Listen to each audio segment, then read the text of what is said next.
विद्यार्थियों, आज 8वीं कक्षा का अध्याय घन और घनमूल करेंगे।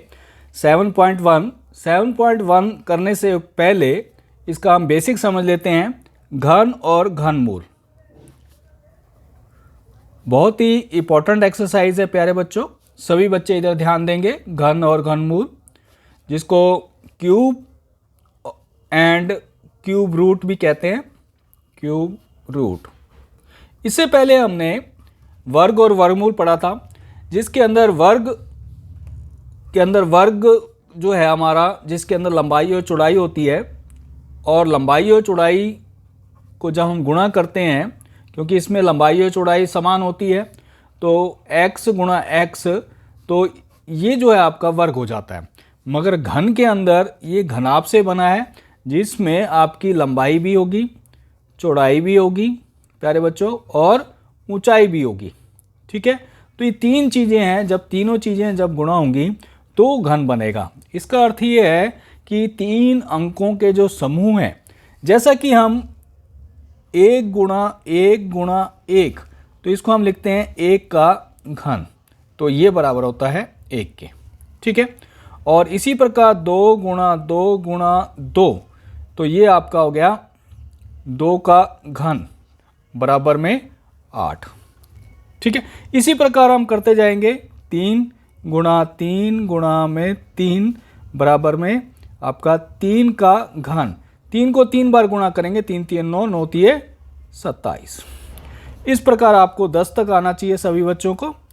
आप प्रैक्टिस करेंगे, सब याद हो जाएगा। ये 4 का, इसको घन बोलते हैं। ये मतलब 4 चौक 16, 16 चौक 64। एक बात और निकल के आ रही है इसमें, देखिए, हमने जब 1 को 3 बार ही गुणा किया तो 1 ही आया, 2 को 3 बार किया तो 8 आया। यहाँ पर जो सम संख्या है, सम संख्या से गुणा कर रहे हैं तो सम ही आ रही है। ठीक है, और जब हम विषम से कर रहे हैं तो विषम ही आ रही है। तो ये आपका नियम हो गया कि जब हम विषम संख्याओं से गुणा करेंगे घन, और ये जो 27 है, इसका यदि हम घनमूल लें तो घनमूल जो है इसका 3 हो जाएगा। जैसे वर्ग के अंदर जो है हम वर्ग का मूल लेते थे तो वही अंक होता था, वही सेम जो है इसके अंदर घनमूल का 27 का घनमूल कितना होगा? 3। ठीक है, तो इसका मैं आपको इतिहास बताता हूँ कि एक भारत के महान गणितज्ञ हुए थे, प्रतिभावान विभूतियों में से एक थे, एस रामानुजन के बारे में आप जानते हो। एक बार क्या हुआ कि एक प्रसिद्ध गणितज्ञ प्रोफेसर जी.एच. हार्डी उनसे मिलने के लिए एक टैक्सी में आए, जिसका नंबर था, टैक्सी का नंबर था 1729। देखिए, बहुत ध्यान देने वाली बात है, बहुत ही रोचक स्टोरी है। तो रामा जो अनुज था, वो बहुत ही महान गणितज्ञ थे। जब हार्डी आया टैक्सी के अंदर, हार्डी, ठीक है, उन्होंने कहा कि ये नंबर जो है मेरे लिए बहुत ही डल है, मतलब बिल्कुल बकवास नंबर है। मगर रामानुजन ने कहा, नहीं, ये तो बहुत ही रोचक नंबर है। कैसे? देखिए, मैं आपको बताता हूँ ये रोचक कैसे है। 1729, ये जो है 1728 जमा में 1, इसको ऐसे भी लिख सकते हैं। मगर जी ये 1728 है, ये 12 का घन है, और 1 जो है 1 का घन है, मतलब। और इसी को हम दूसरे तरीके से भी लिख सकते हैं, 1000 जमा में 729, और 1000 जो है 10 का घन है, और 729 जो है वो आपका 9 का घन है। ठीक है, तो ये एक ऐसा नंबर है जिसको हम दो तरीके से घन के अंदर लिख सकते हैं, ऐसे भी लिख सकते हैं और ऐसे भी लिख सकते हैं। तो ये एक बहुत ही रोचक नंबर है। ठीक है, तो इस 1729 का जो नंबर है, इस संख्या का नाम रख दिया हार्डी रामानुजन संख्या। ये कई बार क्वेश्चन आ जाता है कि हार्डी रामानुजन संख्या कौन सी है, तो आपकी 1729 है। ठीक है, तो ये मैं एक बेसिक था कि आप क्यूब और क्यूब रूट हम जो करने जा रहे हैं, हमने इसके अंदर 3 प्रकार का समूह बनाना है एक ही अंकों का। हम वर्ग और वर्गमूल में जोड़े बनाते थे, इसमें आपने जो है अभाज्य गुणनखंड द्वारा, अभाज्य गुणनखंड द्वारा, जिसको इंग्लिश में बोलते हैं प्यारे बच्चों, इंग्लिश के बच्चे जो हैं वो अभाज्य गुणनखंड समझने में थोड़ा कठिनाई होती है, तो उसको बोलते हैं प्राइम फैक्टराइजेशन, फैक्टराइजेशन, ठीक है, इसको फैक्टराइजेशन बोलते हैं, और क्यूब रूट, ठीक है। अब जो है प्यारे बच्चों हम एक्सरसाइज करते हैं 7.1 का पहला सम। देखिए पहला सम है, निम्नलिखित में से कौन सी संख्याएं पूर्ण घन नहीं है, मतलब इसमें से बताना है कि पूर्ण घन नहीं है। वही हम इसका अभाज्य गुणनखंड करेंगे, जिसका अभाज्य गुणनखंड में 3 समूह नहीं बनेगा वो आपका पूर्ण घन नहीं होगा, ठीक है। तो सबसे पहला सम है आपका, ये है आपका 216। इसका अभाज्य गुणनखंड करेंगे सभी बच्चे, अभाज्य गुणनखंड करते हुए पहले प्यारे बच्चों ये 2 पे जाएगा, 2 एकम 2 0, ठीक है, फिर 2 पे जाएगा, ये फिर 2 पे जाएगा, ठीक है, अब 3 पे जाएगा, 9 3 27। सभी बच्चे एक कॉपी ले लें, साथ साथ करते जाए, ये 3 पे जाए, ठीक है। तो ये आपका हो गया 2 गुणा में 2 गुणा में 2 गुणा में 3 गुणा में 3 गुणा में 3, ये किसके बराबर हो गया प्यारे बच्चों, 216 के, ठीक है। तो ये आपके 3 3 के समूह बन गए, ठीक है। तो ये आपका 216 बराबर में 2 का घन जमा में गुणा में 3 का घन, ठीक है, ये इसके बराबर हो गया। और ये घन पूरा पूर्ण हो गया, मतलब 3 के 3 समूह बन गए, कोई छूटा नहीं है। तो ये जो है आपका आंसर हो गया कि ये पूर्ण घन है, पूर्ण घन है। ये तो फर्स्ट तो पूर्ण घन है। अब सेकंड को चेक करते हैं। सेकंड है आपका 128, ठीक है। इसी प्रकार यही लिखेंगे, अभाज्य गुणन करते हुए सबके अंदर यही लिखेंगे। तो पहले 2 से ये आ गया 64, फिर 2 से ये आ गया 32, फिर 2 से 16, फिर 2 से 8, 2 से 4, फिर 2 से 2, 2 से 1। जब तक 1 नहीं आता जब तक करते जाना आपने। 1 2 3 4 5 6 7 हो गए, 4 5 6 7, ये बराबर हो गया 128 के। ये इसके अंदर 1 छूट गया है, ठीक है। तो ये आपका जो है पूर्ण घन संख्या नहीं है, पूर्ण घन नहीं है। ये इसका आंसर हो गया, ये इसका आंसर था और ये इसका आंसर हो गया, ठीक है। इसके बाद ये 128 हो गया प्यारे बच्चों। अब 1000, 1000 वैसे ही लिखना आपने अभाज्य गुणनखंड करते हुए। ये पहले 2 पे 500 आ जाएगा, फिर 2 पे 250 आ जाएगा, फिर 2 पे 125 हो जाएगा, फिर ये 5 पे जाएगा, 5 दूनी 10, 5 5 25, फिर 5 पे जाएगा, फिर 5 पे जाएगा 1, ठीक है। तो ये आ गया आपका 1000 बराबर में हो गया 2 गुणा में 2 गुणा में 2 गुणा में 5 गुणा में 5 गुणा में 5। ये 3 3 के समूह बन गए। तो ये आपका पूर्ण घन है, पूर्ण घन है। ये आपका आंसर हो गया। इसके बाद ये भी हो गया आपका 100। सभी बच्चों को समझ में आ रहा होगा। फिर 2 से 50 पे, फिर 2 पे 25 पे, फिर 5 पे और ये 5 पे 1। तो ये आपका 100 हो गया बराबर 2 गुणा में 2 गुणा में 5 गुणा में 5। ये तो 2 2 के बने हैं, 3 3 के चाहिए हमें। तो ये पूर्ण घन नहीं है, पूर्ण घन नहीं है। ये इसका आंसर हो गया। लास्ट देखिए 4 6 6 5 6, 2 पे 2 3 3, 2 दूनी 4 और 8 दूनी 16, फिर 2 पे 2 एकम 2, 2 एकम 2, 6 दूनी 12, 6 दूनी 12 और 4, ठीक है। फिर 2 पे, 5 में 10, 8 दूनी 16, 2 तिये 6, 2 एकम 2, फिर 2 पे, 2 दूनी 4, 9 दूनी 18, 2 एकम 2, 6, फिर 2 पे, 2 एकम 2, 2 चौक 8, 2 पंजे 10, 8 दूनी 16, फिर 2 पे, 7, 2 दूनी 9 दूनी 18।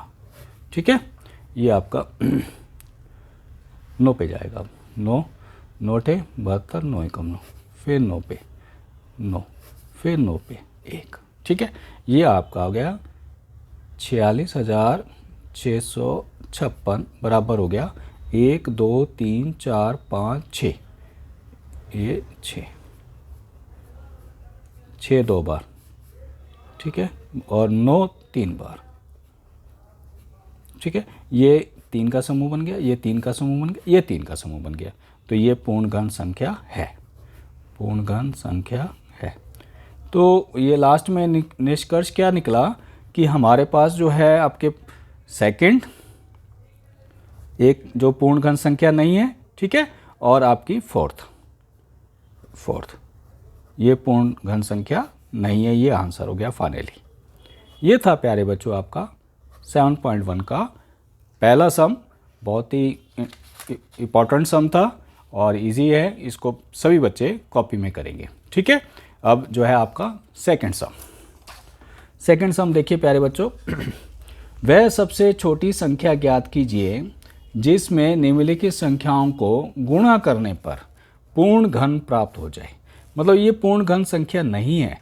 हम इसको जब अभाज्य गुणनखंड करेंगे तभी पता चलेगा कि हम जो संख्या से किससे गुणा करें कि पूर्ण घन संख्या बन जाए। देखिए, सबसे पहले अभाज्य गुणनखंड करते हुए, अभाज्य गुणनखंड करने पर पहला है 243। ठीक है, ये 3 पे जाएगा, 3 अठे 24, 3 एकम 3, फिर 3 पे जाएगा। ठीक है, 3 दूनी 6, 27। ठीक है, फिर 3 पे जाएगा, 9 तिये 27, फिर 3 पे जाएगा, ये होगा 3, फिर 3 पे 1। ठीक है, अब आपका 243 जो है वो बराबर हो गया 1 2 3 4 5, 1 2 3 4 5। अब ये 3 का समूह बन गया, ये 2 हैं सिर्फ। यदि हम इसमें एक और जोड़ देते हैं 3, तो ये पूरा समूह बन जाएगा 3 का भी। तो ये पूर्ण, तो इसका मतलब हम 243 को 3 से गुणा कर देंगे तो ये हमारा जो है पूर्ण घन संख्या हो जाएगी। ठीक है, तो ये इसका आंसर आ गया आपका 3। मतलब 3 से गुणा करने पर ये पूर्ण घन संख्या बन जाएगी। ये आंसर हो गया। ठीक है, आप इसको गुणा करके भी दिखा सकते हैं। ये पूर्ण घन संख्या है, 3 3 9, 3 चौक 12, 3 6, बिल्कुल ये आपका 9 का घन है वैसे। ठीक है, ये आपका आंसर हो गया 3। इसके बाद नेक्स्ट है अभाज्य गुणनखंड करते हुए, सबके ऊपर ही ऐसे लिखना है 256, ये 2 पे जाएगा। ठीक है, 2 एकम 2, 2 दूनी 4, 8 दूनी 16, फिर 2 पे जाएगा 64, फिर 2 पे जाएगा 32, 2 पे 16, 2 पे 4, ये 2 पे 2, फिर 2 पे 1। ठीक है, ये आ गया आपका 256 बराबर में। देखिए 1 2 3 4 5 6 7 8, 8 बार, 4 5 6 7 8, ये बन गया। ये 2 रह गए, इसके साथ एक और कर देंगे तो वो जो है आपका 3 का समूह भी बन जाएगा और 2 से गुणा करने पर ये 2 आंसर हो गया। ठीक है, 256 को 2 से गुणा करेंगे तो ये पूर्ण घन संख्या है। देखिए 6 दूनी 5 10 और 11 और 512 संख्या। ठीक है, आंसर आपका 2 है।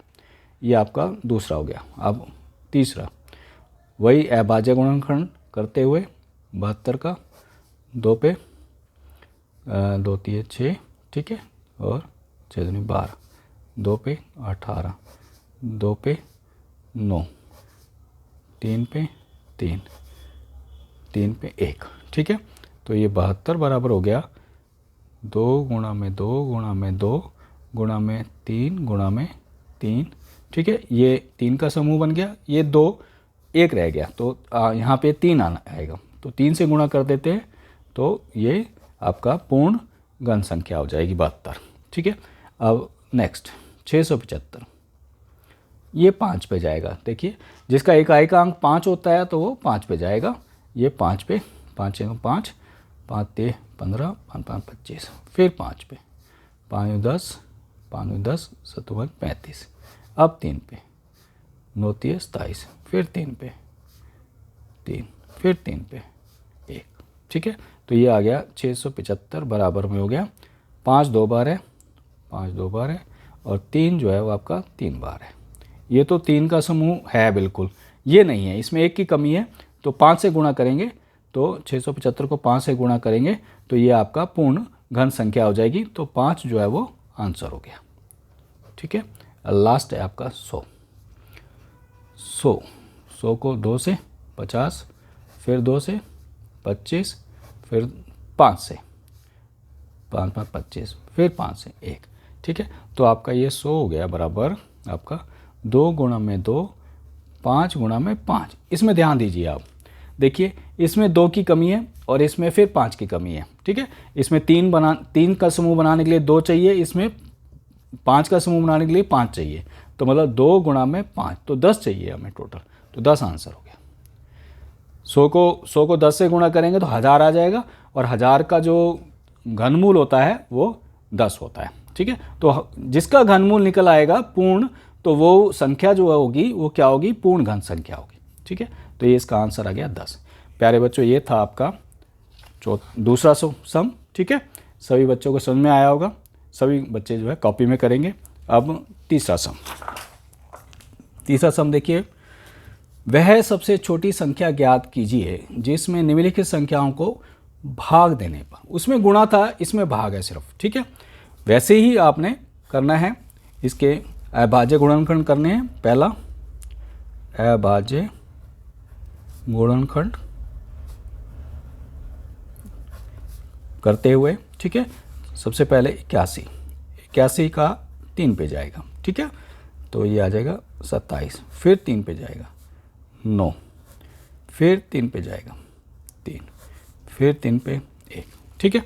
अब इधर देखिए 81 बराबर हो गया 3 गुणा में 3 गुणा में 3 गुणा में 3, इसमें 3 का तो ये समूह बन गया, ये 3 जो है वो अलग से है, और इसमें हमने गुणा नहीं करना है, इसमें भाग करना है। तो हम इस पूरी को दोनों तरफ 3 से भाग करने पर, ये 3 से भाग कर देते हैं दोनों तरफ, तो ये इससे कट जाएगा, तो ये जो है 3 का एक समूह बन गया, और ये जो है आपका क्या बन गया, पूर्ण घन संख्या। तो इसको हम यदि हम 3 से भाग कर देते हैं तो वो 3 आंसर आ गया इसका, और ये आपका पूर्ण घन संख्या बन गई, पूर्ण घनमूल है ये, ठीक है।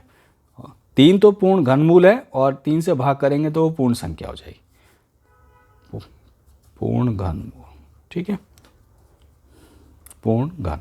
इसके बाद आ गया आपका 128 का करिए, 128 को 2 से 64 आएगा, फिर 2 से 32, फिर 2 से 16, फिर 2 से 8, फिर 2 से 4, 2 से, फिर जब तक 1 नहीं आता देखिए 128 बराबर हो गया 1 2 3 4 5 6 7 7 3 4 5 6 और 7, ये 3 का बन गया समूह, ये 3 का बन गया, ये 2 रह गया सिर्फ, इस 2 से भाग कर देंगे इसको इधर भी, ठीक है। ये 2 कट जाएगा, तो 2 आंसर आ गया आपका, ठीक है। 2 को भाग करने पर जो है पूर्ण घन संख्या बन जाएगी, और 2 से इसको भाग कर देंगे, आपका आंसर 2 आ गया। इसके बाद 135 का करिए, मैंने वही बताया जब 5 होता है इकाई का अंक तो 5 से करते हैं, 5 10 और 5 7 35, फिर 3 से 9 3 27, फिर 3 से 3, फिर 3 से 1, ठीक है। ये हो गया 135 बराबर 5 गुणा 3 गुणा में 3 गुणा में 3, ये तो 3 का समूह हो गया, ये 5 रह गया, तो इसको 5 से भाग कर देंगे दोनों तरफ, तो ये 5 कट गया, तो 5 आंसर आ गया। ये दोनों तरफ का करने का मतलब है कि इसको हम इससे भाग करते हैं तो 5 10 और 27 जो है वो पूर्ण जो है आपका संख्या है, ठीक है। तो 5 से भाग करने पर जो है 135 को 27 आ जाएगा, और 27 जो है वो पूर्ण घन संख्या है। 27 जो है वो आपका 3 को 3 बार करते हैं तो वो 27 आता है। ठीक है, ये था। अब इसके बाद है आपका 192, 2 पे करिए, ये आ गया 9 दूनी 18 और 96, फिर 2 पे ये 48, फिर 2 पे 24, फिर 2 पे 12, 2 पे 6, 2 पे 3, 3 पे 1। ठीक है, इसको देखिए ध्यान से। 192 बराबर 1 2 3 4 5 6, 6 1 ये 6 4 5 6, एक बार 3 है तो इसको हम 3 से करेंगे क्योंकि ये 3 3 का समूह बन गया। ठीक है, और 3 से तो ये 3 कट जाएगा, तो इसका आंसर आएगा 3। ये आपका इसका। ठीक है, अब लास्ट है आपका 704 का। 704 को 2 से 2 तिये 6 और 5 दूनी 10 और 12, फिर 2 से 2 एकम 2, 7 दूनी 14। ठीक है, फिर 2 से 8 दूनी 16 और फिर 8 दूनी 16, फिर 2 से 44, फिर 2 से 22, फिर 2 से 11। ठीक है, फिर 11 से और 1। ठीक है, तो अब आप इसको मैं यहाँ लिख देता हूँ इसको। ठीक है, देखिए इधर देखिए 704 जो है वो किसके बराबर है, देखिए 1 2 3 4 5 6, 6 तो 2 बार, ये 6 2 और 1 बार 11। ठीक है, ये तो 3 3 के समूह हैं मगर 11 अलग है, तो इसको 11 से भाग कर देंगे तो 11 आंसर आ गया आपका। 11 से भाग करने पर ये पूर्ण घन संख्या बन जाएगी। ये था प्यारे बच्चों आपका थर्ड सम। ठीक है, सभी बच्चों को समझ में आ रहा होगा। अब लास्ट सम है फोर्थ सम। इधर देखिए वेरी इंपॉर्टेंट सम है ये। एक बच्चे का नाम है परीक्षित, प्लास्टिसिन का ये घनाभ बनाता है, कोई प्लास्टिसिन का ये घनाभ बनाता है। ठीक है, जिसकी भुजाएं जो हैं वो ये 3 भुजाएं हैं, मतलब एक आधार, एक लंबाई है, एक चौड़ाई है, एक ऊंचाई है। ठीक है, तो घन बनाने के लिए ऐसे कितने घनाभों की आवश्यकता होगी। ठीक है, सबसे पहले तो हम इस घनाभ का आयतन निकालेंगे। ठीक है, आयतन बराबर होता है लंबाई गुणा में चौड़ाई और गुणा में ऊंचाई। ठीक है, तो ये आपका 5 गुणा में 2 गुणा में 5, तो ये आ गया 50 सेंटीमीटर घन। इसको ऐसे लिखते हैं। ठीक है, ये आपका आ गया आयतन। अब इसके 50 के हम अभाज्य गुणनखंड करेंगे। ये देखेंगे कि पूर्ण घन संख्या कैसे बन सकती है। ठीक है, पूर्ण घन संख्या पहले देखते हैं कि किसकी कमी है। अभाज्य गुणनखंड, अभाज्य गुणनखंड करने पर 50 का, ये 50 का, ये 2 25, फिर 5 5, फिर 5 1। ठीक है जी, अब इधर देखिए 50 जो है वो बराबर है 2 गुणा में 5 गुणा में 5। अब इसमें कितनी कमी है, 2 तो 1 है, 5 2 है। इसको 3 बनाने के लिए हमें 2 तो 2 बार चाहिए और 5 1 बार चाहिए। ठीक है, तो ये तो हमें चाहिए और ये कितना है, 2 दूनी 4 20। मतलब यदि हम 50 को 20 से गुणा करते हैं तो ये जो है 50 को यदि हम 20 से गुणा करते हैं तो ये 1000 हो जाता है, और 1000 जो है वो पूर्ण घन संख्या है। पूर्ण घन संख्या कैसे है, ये 10 का घन है। ठीक है, तो इसका मतलब 20 जो है वो हमें आवश्यकता है घन बनाने के लिए। यदि हम 20 इसको गुणा करते हैं तो वो जो है पूरा क्या आ जाएगा, पूर्ण घन संख्या हो जाएगी और पूर्ण घनाभ हो जाएंगे। तो ये 20 जो है आंसर हो गया। ठीक है, ये आपने यहाँ तक लिखना है। ये तो मैंने उत्तर का पड़ताल बताई है आपको चेक करने के लिए। यदि हम 50 को 20 से गुणा करते हैं 1000 आता है, और 1000 जो है वो 10 का घन है, तो इसलिए पूर्ण घन संख्या बन गई 1000। प्यारे बच्चों, ये थी पूरी एक्सरसाइज। आपको मैंने 7.1 पूरा प्रयास किया कि जिससे आपको समझ में आ जाए प्यारे बच्चों, और समझ में आई हो तो लाइक्स कमेंट्स और शेयर ज़रूर करें, सब्सक्राइब भी ना करना भूलें। प्यारे बच्चों, थैंक यू, गुड डे।